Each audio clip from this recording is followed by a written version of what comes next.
Leviticus chapter 19. The Lord said to Moses, "Speak to the entire assembly of Israel and say to them, 'Be holy, because I, the Lord your God, am holy. Each of you must respect your father and mother, and you must observe my Sabbaths. I am the Lord your God.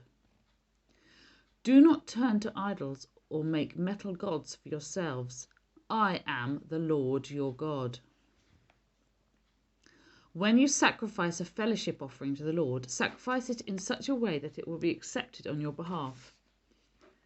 It shall be eaten on the day you sacrifice it, or on the next day. Anything left over until the third day must be burned. If any of it is eaten on the third day, it is impure and will not be accepted. Whoever eats it will be held responsible because they have desecrated what is holy to the Lord. They must be cut off from their people. When you reap the harvest of your land, do not reap to the very edges.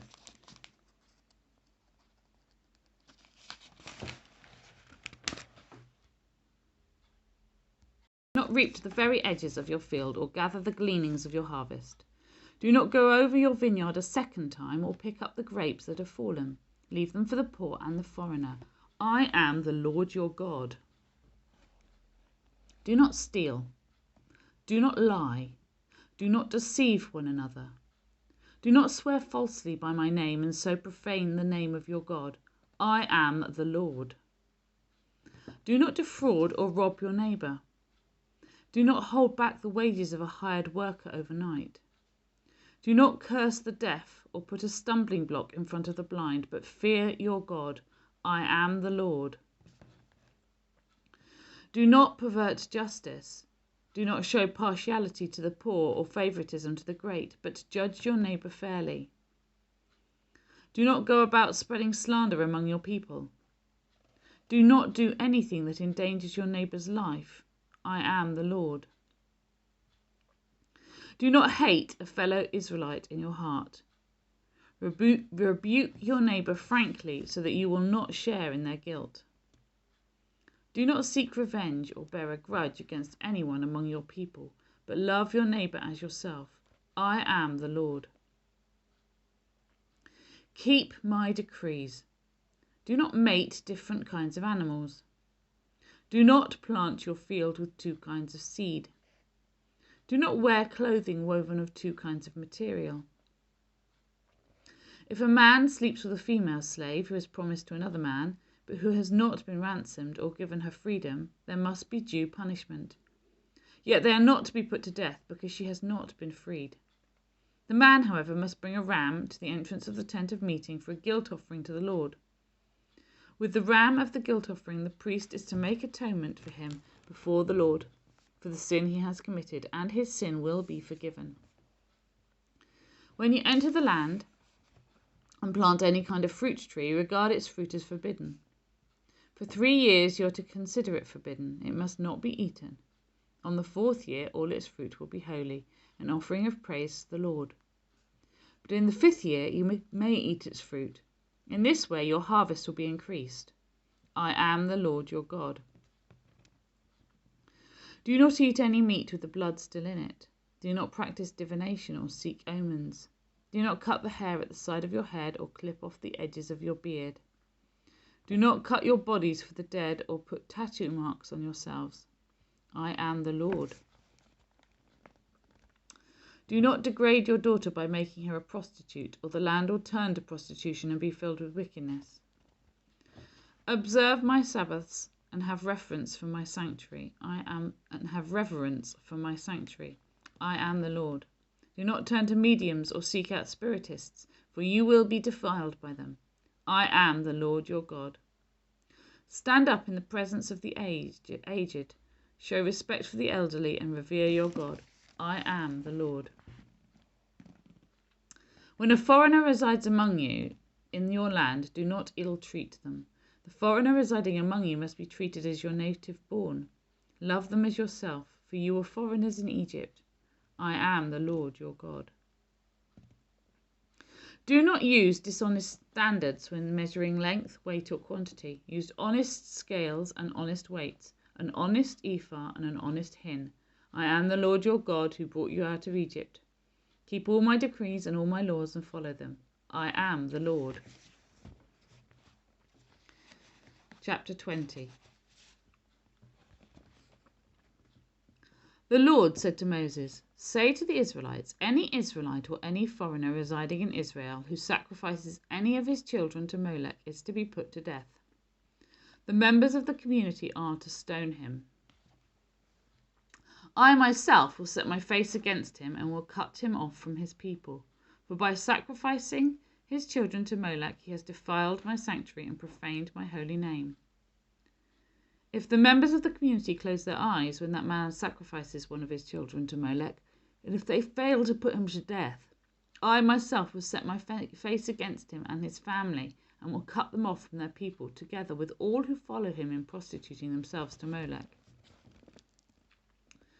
I will set my face against anyone who turns to mediums and spiritists to prostitute themselves by following them, and I will cut them off from their people.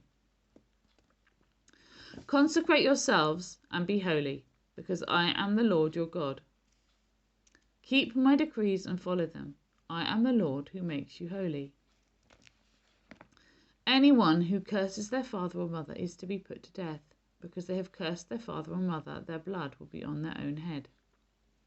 If a man commits adultery with another man's wife, with the wife of a neighbour, both the adulterer and the adulteress are to be put to death. If a man has sexual relations with his father's wife, he has dishonoured his father. Both the man and the woman are to be put to death. Their blood will be on their own heads. If a man has sexual relations with his daughter-in-law, both of them are to be put to death. What they have done is a perversion. Their blood will be on their own heads. If a man has sexual relations with a man, as one does with a woman, both of them have done what is detestable. They are to be put to death. Their blood will be on their own heads. If a man marries both a woman and her mother, it is wicked. Both he and they must be burned in the fire, so that no wickedness will be among you. If a man has sexual relations with an animal, he is to be put to death. You must kill the animal. If a woman approaches an animal to have sexual relations with it, kill both the woman and the animal. They are to be put to death. Their blood will be on their own head. If a man marries his sister, the daughter of either his father or his mother, and they have sexual relations, it is a disgrace. They are to be publicly removed from their people. He has dishonoured his sister and will be held responsible. If a man has sexual relations with a woman during her monthly period, he has exposed the source of her flow, and she has also uncovered it. Both of them are to be cut off from their people. Do not have sexual relations with the sister of either your mother or your father, for that would dishonour a close relative, and both of you would be held responsible. If a man has sexual relations with his aunt, he has dishonoured his uncle. They will be held responsible, and they will die childless. If a man marries his brother's wife, it is an act of impurity. He has dishonoured his brother, and they will be childless. Keep all my decrees and laws and follow them, so that the land where I am bringing you to live may not vomit you out. You must not live according to the customs of the nations I am going to drive out before you. Because they did all these things, I abhorred them. But I said to you, you will possess their land. I will give it to you as an inheritance, a land flowing with milk and honey. I am the Lord your God, who has set you apart from the nations. You must therefore make a distinction between clean and unclean animals, between unclean and clean birds. Do not defile yourselves by any animal or bird or anything that moves along the ground. Those that I have set apart as unclean for you, you are to be holy to me, because I, the Lord, am holy, and I have set you apart from the nations to be my own. A man or woman who is a medium or spiritist among you must be put to death. You are to stone them. Their blood will be on their own heads. Hebrews chapter 7.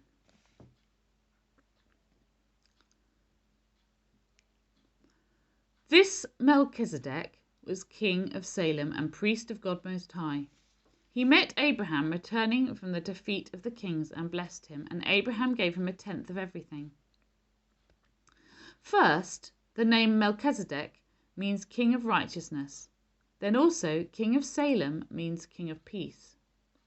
Without father or mother, without genealogy, without beginning of days or end of life, resembling the Son of God, he remains a priest forever. Just think how great he was. Even the patriarch Abraham gave him a tenth of the plunder. Now the law requires the descendants of Levi who become priests to collect a tenth from the people, that is, from their fellow Israelites, even though they also are descended from Abraham. This man, however, did not trace his descent from Levi, yet he collected a tenth from Abraham and blessed him who had the promises. And without doubt, the lesser is blessed by the greater. In the one case, the tenth is collected by people who die, but in the other case, by him who is declared to be living. One might even say that Levi, who collects the tenth, paid the tenth through Abraham, because when Melchizedek met Abraham, Levi was still in the body of his ancestor. If perfection could have been attained through the Levitical priesthood, and indeed the law given to the people established that priesthood, why was there still need for another priest to come, one in the order of Melchizedek, not in the order of Aaron? For when the priesthood is changed, the law must be changed also. He of whom these things are said belonged to a different tribe, and no one from that tribe has ever served at the altar. For it is clear that our Lord descended from Judah, and in regard to that tribe Moses said nothing about priests. And what we have said is even more clear. If another priest like Melchizedek appears, one who has become a priest, not on the basis of a regulation as to his ancestry, but on the basis of the power of an indestructible life, for it is declared, "You are a priest forever in the order of Melchizedek." The former regulation is set aside because it was weak and useless, for the law made nothing perfect, and a better hope is introduced by which we draw near to God. And it was not without an oath. Others became priests without any oath. But he became a priest with an oath when God said to him, "The Lord has sworn and will not change his mind. You are a priest forever."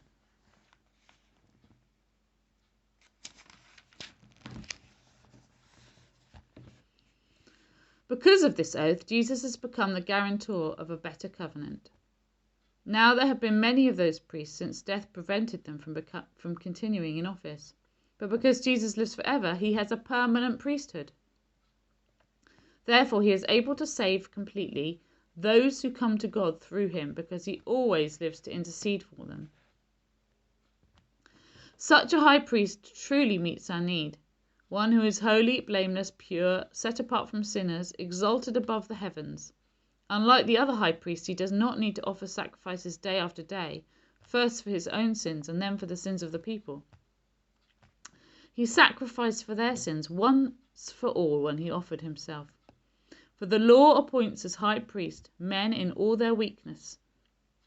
But the oath, which came after the law, appointed the Son, who has been made perfect forever.